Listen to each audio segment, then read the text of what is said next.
Hi there, welcome to Single and Married with Ezzy. I am excited to have you today. Thank you for joining me. My name is Ezzy Odimoka. I'm a mom, a pastor's wife, and author of 2 books, Relationship Smart, Love, Courtship, and Marriage for Every Woman, and Brighter Days, 100 Thoughts of Hope, Love, and Blessings. Both books are available on Amazon. Get your copy and be blessed.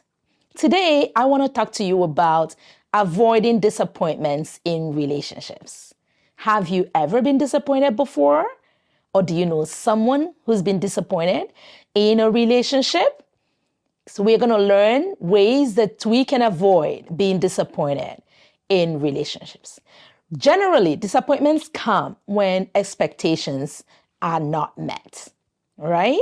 So when you have a certain expectation of that relationship that is not met, that will usually bring about disappointment. So point number 1, to avoid that, define your relationship.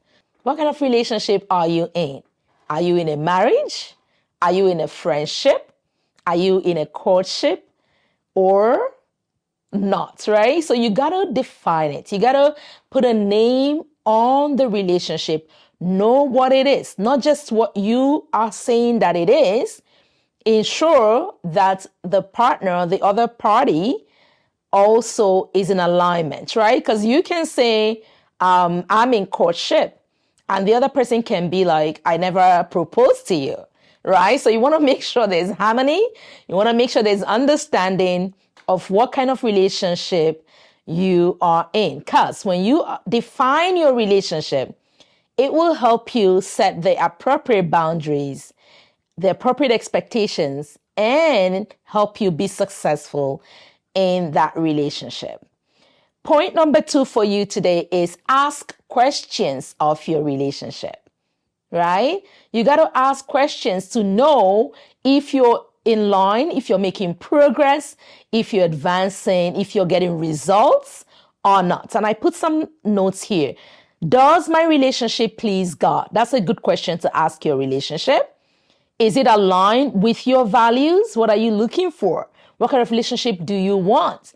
Is it aligned with what you want, what you desire, what you hope for, right?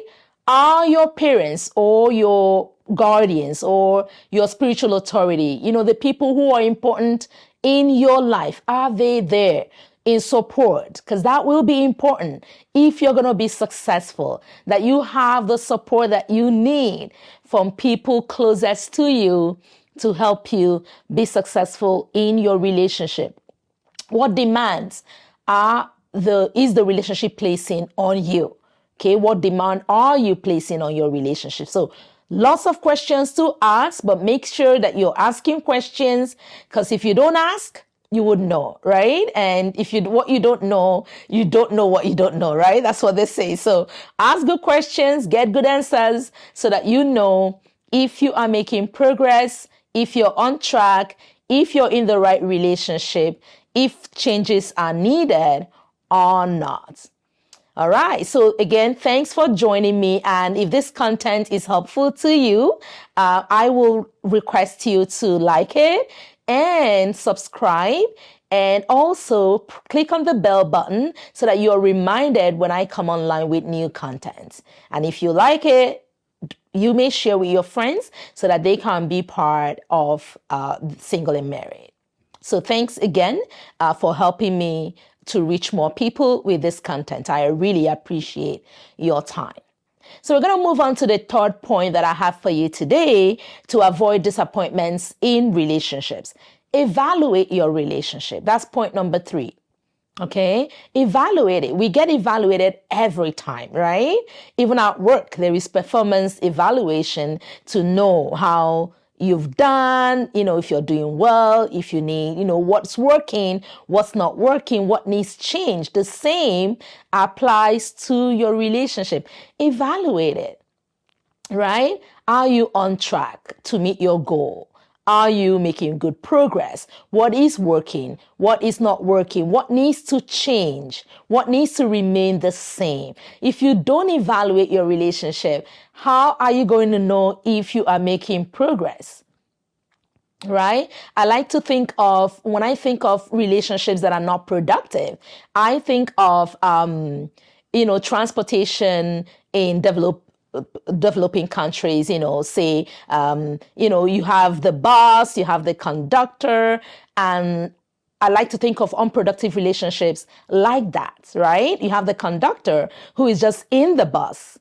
They're not getting off. There's no destination for them. They're just in the bus. They're not driving the bus. They're not a passenger.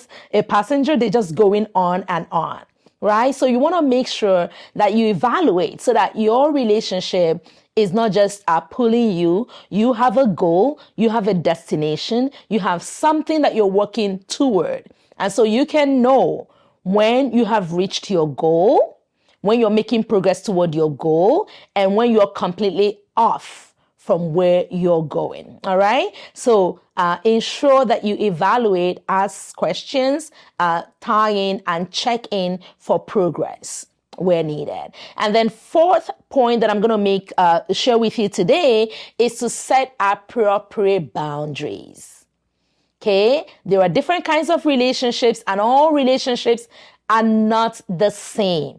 But if you don't have boundaries, you will not be able to know when you are going outside of your boundary. So a good example is, if you're not in a marriage relationship, what kind of boundaries do you need to set in order to ensure that your relationship is successful and that you're protected? So if you're not in a marriage relationship, you're just in a friendship or a mere dating relationship, right? You want to ensure that you set the appropriate boundaries. And that can look like saying, hey, I'm not married.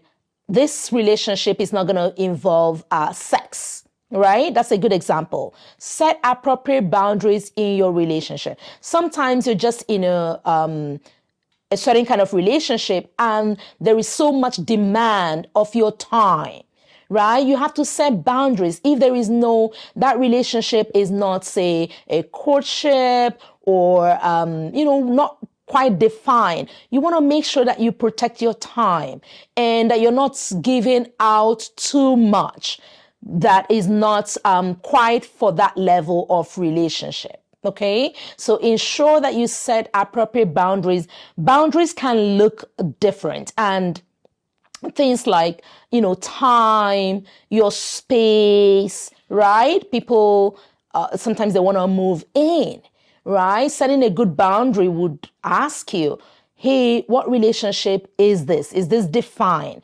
Does it merit my time and my space, being with this person full time in the space, right?